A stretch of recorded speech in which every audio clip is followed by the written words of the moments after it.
Did a quiet morning in rural France turn into the most physically documented UFO encounters in Europe? Let's talk about the Valençol incident, a case that doesn't rely on radar or pilots, but on trace evidence left in the ground. It's July 1st, 1965, early morning, just after sunrise.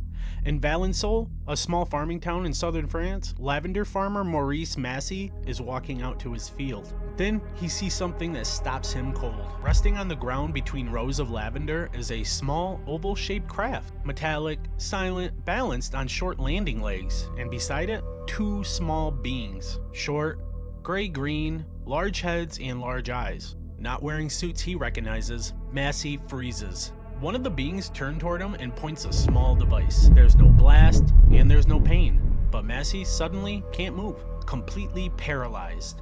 The beings return to the craft, the object lifts straight up without sound and shoots away. The entire encounter lasts less than a minute. When Massey regains movement, he runs into town and reports it, and here's where the case gets heavy. Investigators arrive quickly, they examine the landing site, and this is what they find. They find compressed soil far denser than the surrounding ground, chemical changes in the earth, vegetation damage that doesn't match heat or burning, and lavender plants that refuse to grow normally for years.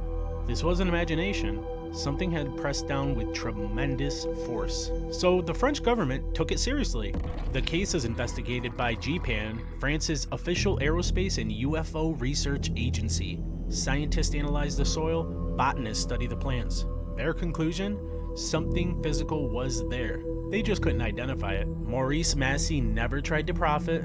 He avoided the media, and he stuck to the same story until his death decades later. No embellishments, no changes, just quiet certainty.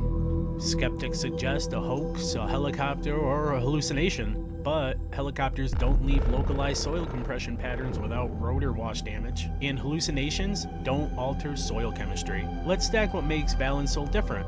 A close-range encounter, a credible witness with no motive, government investigation, long-term environmental effects, physical trace evidence, and no conventional explanation. Valençol doesn't scream aliens, it whispers something more unsettling. That whatever was encountered interacted with the environment, and left behind proof that outlived the witness himself. Maybe it was unknown technology, maybe it was something we still can't categorize, but the Valençol incident sits in a rare class of UFO cases where the question isn't, did someone see something strange? It's, what left marks in the ground, and why has no one ever been able to explain them?